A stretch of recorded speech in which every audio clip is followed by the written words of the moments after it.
Hey, hey, hey. All right, y'all. That was Manny. I'm sorry for the little hum I'm hearing. I don't know what that is, but Manny, you there? Yes, yes, I'm in here. Okay, you sounded good. You sounded good. Out of Pittsburgh, the 412, right? Absolutely. You already know Pittsburgh in the house. Already. Always. Okay, it's always about the Berg. Always. I love that song. So you said this is your first Christmas tune you done, huh? Yeah, it's crazy because back in the day when I was when I was with my group Crave, shout out to Crave out here in Pittsburgh, PA.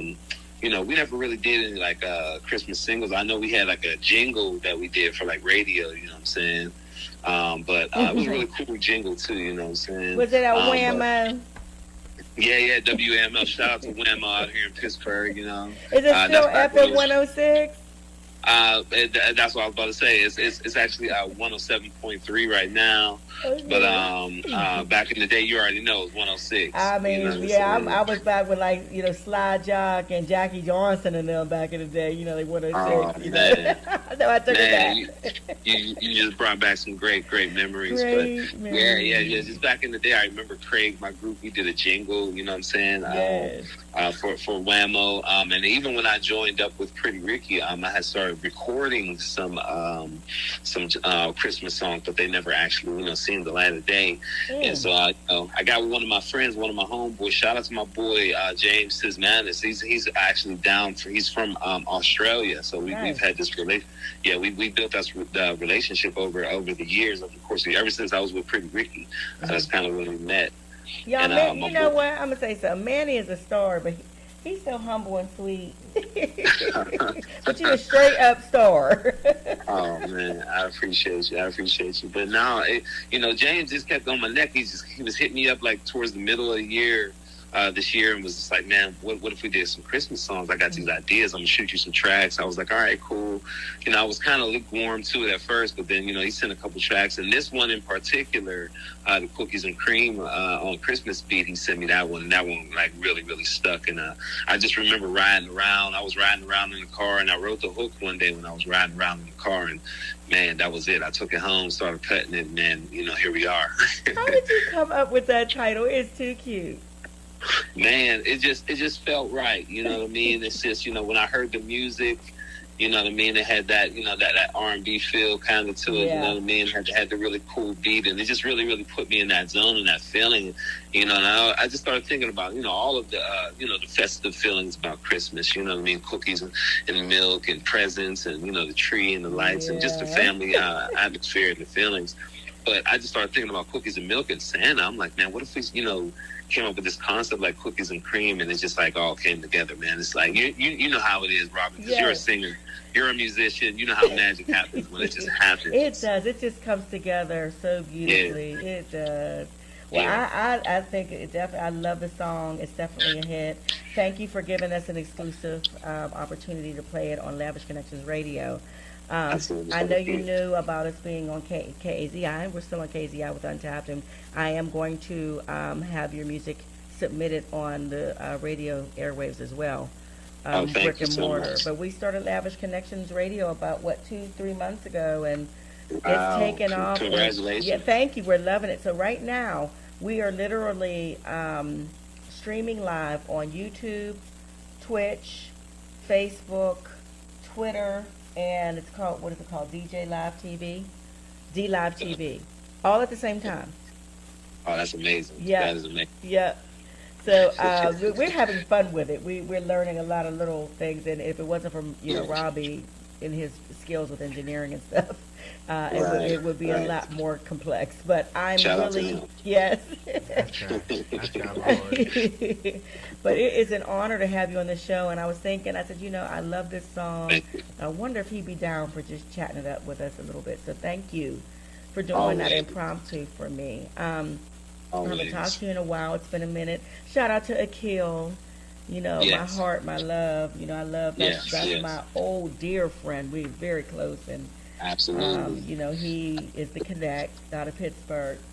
Yeah. Shout out to Akil, him and his group, Grown Folks. They got their project out. Check them out, man. They're rolling, man. Me and Akil, shoot quiet as kept. Got to get back together soon and get some music going again. So shout out to him and the group and the boys. Yeah. I see him doing a lot of traveling. I've been seeing him over in other countries and. Oh yeah. He's been moving around a lot of different studios and stuff. Yeah. He's been doing a lot of interesting things. Now that's what we do in the Bird. We're go-getters, and we don't dream. We dream big, but we believe in executing. And stepping out faithfully on things that a lot of people think are unattainable. So I'm super duper proud of us. So tell me now, about your background. I know you said you were with Pretty Ricky. How was all that? I have a lot of indie artists, a lot of artists that are new to the industry, and to hear your story and just how that experience would be, I'm sure they're very interested in hearing.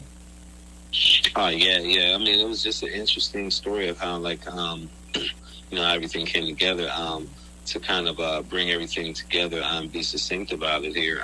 But my group Crave, we worked for a good while there in Pittsburgh.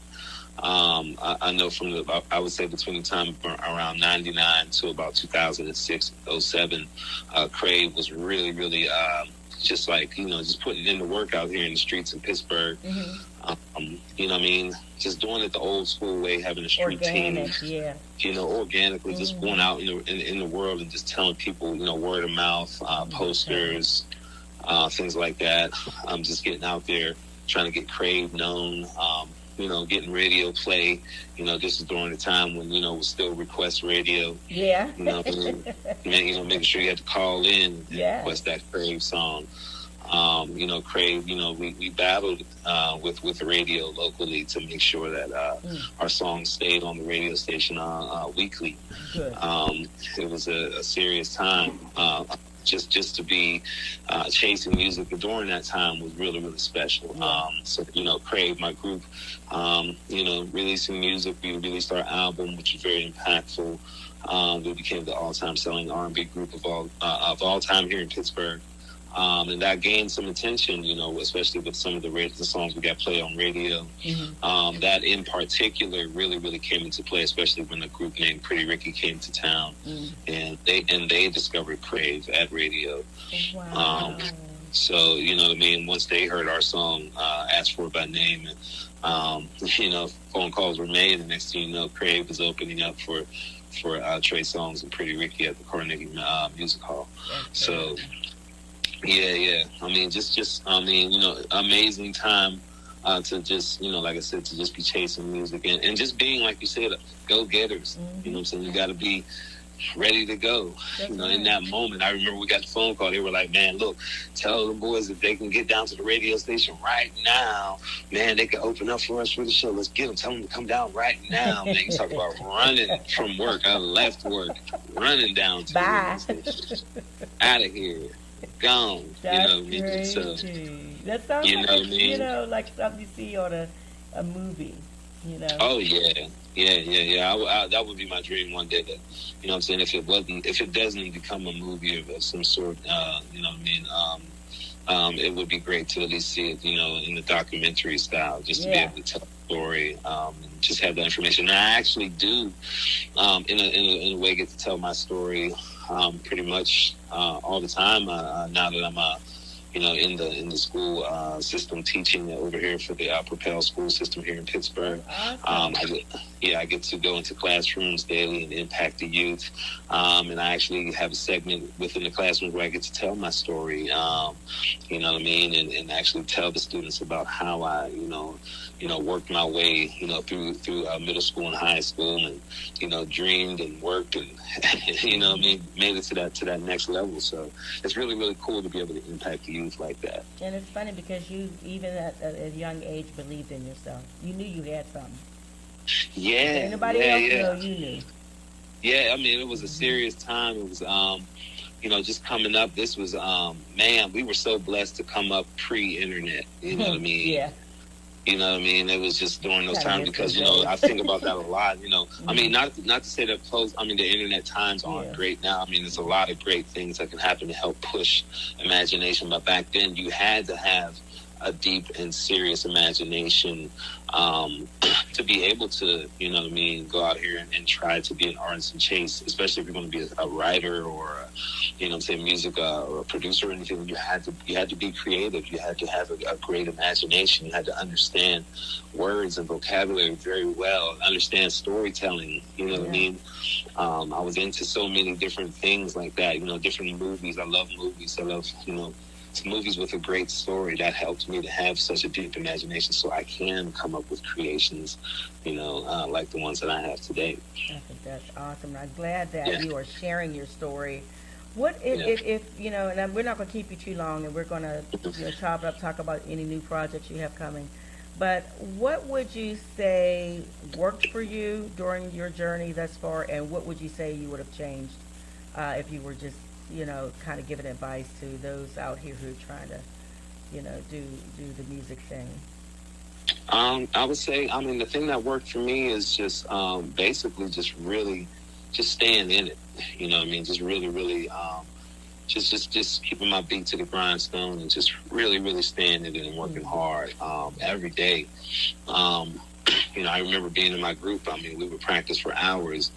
And I always tell people, you know, when practice was over, practice was just beginning once again for me because my group would leave and then I would practice another 3 or 4 hours on my own, stuff Mm-hmm. like that. So I was always constantly worried about and concerned about honing my craft, always continuously just working at it. And I would just say, like, you know, for artists out here, concentrate on the work.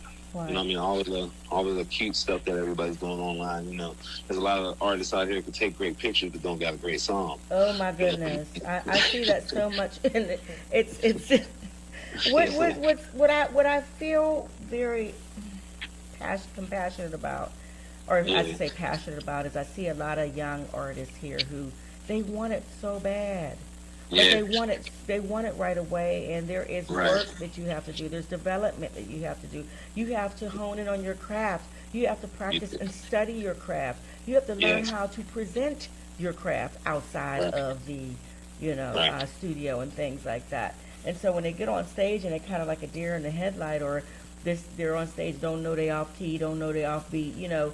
Yeah, I mean, when we were in the field, I know for me in the field years ago, we had people who managed us and helped with the development aspect.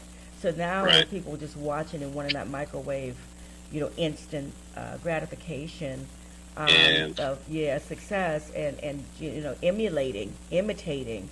You know, I feel like, man, if you could just try not to hop over that, the importance of you know, just development and, yeah, you know, honing in on that craft. Um, yeah, a lot of times they don't know, and I know back in the day, if you like, it's like the Apollo with demos and things like that. If your yeah. stuff wasn't, you know, right or whatever, they let you know. Oh yeah, they'll let you know. You know Yeah, what I so mean? We come yeah, from the time that, hey man, we had to sing for real. We didn't have auto tune to lean on. yeah, yeah, You know what I mean? You had to yeah. actually sound You good. had to, and you had You to be know able what to I do mean? without a whole bunch of, you know, extra reverbs and all kinds of Yeah, layering, yeah, pitch yeah. controls. It's a major responsibility. That's Yeah, why I tell these kids, you know, you want to sit there and use the word artist and say I'm an artist. All right, well, you go out here in the world and you get yourself around some real yeah, artists. They're you're gonna be gonna like, all right, be well, see what you uncomfortable. do. You know Well, what I mean? before we play these other songs that we have for you, Yeah, because we're winding down in our time on the show, is there anybody you want to absolutely. shout out, and how can people follow your journey and you know, just hear your music or catch up with you? Oh yeah, absolutely, absolutely. I just want to shout out my boy James, his man is down there in Australia, man. You know what I'm saying? He's the coolest Aussie I know. You know what I mean? Shout out to him for making such a dope track. Shout out to all the people I've worked with, you know what I'm saying, in the past. Like, you know, we already mentioned Kill. Shout out to him. Shout out to my brother, Hollywood from Crave. You know what I'm saying? Crave, the group, you know, shout out to them. Everybody, the whole city of Pittsburgh. I mean, just everybody. My family, Deanda family. Just all of them, man. Everybody that was involved. And you can check me out online. Follow me on IG at Emanuel, Emanuel Deanda, Deanda 808. That's on IG. You can follow me on Facebook, Manny Deanda. And yeah, definitely. I mean, you can just check me out. Check out my YouTube page, Emanuel Deanda, Emanuel Deanda. Check me out. I mean, just follow me. I got a lot of new updates coming from new music dropping. All of it's coming soon, man. I'm working. All right. Well, keep working. Yeah. We are loving it. And if you could keep us posted on what you're doing, we'd love to get behind you and getting this, you know, your projects out into the airwaves and supporting you. So keep us posted. And thanks again for coming on to Lavish Connections Radio. Absolutely. I really appreciate Lavish Connections Radio just having me on, man. I mean, I'm so grateful that you guys were just showing love to the record. Cookies and Cream on Christmas is out right now. Go and get that thing. Go get that thing. Well, I love you. We love you. And I'm sure that this is, you know, we'll be talking again very soon. Absolutely. Can't wait. I'm looking forward to it, man. Thank y'all again for having me on. I really appreciate it, y'all. Thank you so much. You're welcome. We're about to play your music now. Let's go. Let's Thank get you. it. Here first. Yes. This is Blame by Emanuel Deanda.